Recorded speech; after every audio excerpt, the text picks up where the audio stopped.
Hey guys, అందరూ ఎలా ఉన్నారు? ఫంక్షన్ అయిపోయిన తర్వాత ఖాళీ దొరికిందని చెప్పి పొలంకైతే వచ్చాము. 3 ఇయర్స్ ఆఫ్ మ్యారేజ్‌లో ఒక్కసారి కూడా వెళ్ళలేదు. ఇంకా అందరూ వెళ్తుంటే నేను కూడా సైలెంట్‌గా కార్ అయితే ఎక్కేసాను.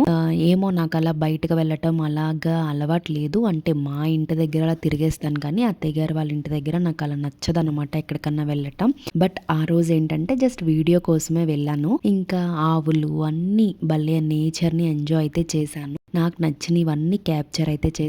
ఇక్కడైతే ఎద్దుల బండి ఉంది. ఇంకా ప్రాక్టికల్ గా అయితే నాకు చూపిస్తున్నారు. ఇలా ఇలా అనేవారు, ఇలా ఇలా చేసేవారు అని చెప్పి. స్విమ్మింగ్ పూల్ లాగా ఉంది. అందులో వెళ్ళి స్విమ్ చేయని జోక్ చేసుకుంటున్నాం ఒకరికొకరు. ఇదే పొగాకు అంటే ఫస్ట్ అలాగా చిన్న చిన్న వాటిల్లో పెట్టి దాని తర్వాత తీసి మట్టిలో నాటుతారంట. వాటర్ సప్లై మొత్తం కంటిన్యూస్ గా వస్తుంది. అంటే తవ్వటం, నీళ్లు పోయటం అలా ఏం కాదంట. ఆ పైప్ లైన్స్ ఉన్నాయి కదా, దాని త్రూ మనకి వాటర్ అయితే సప్లై జరుగుతుంది. కావాల్సినప్పుడు మోటార్ ఆన్ చేసుకోవాలి అంతే. మళ్ళీ తిరిగి ఇంటికైతే వచ్చేసాం.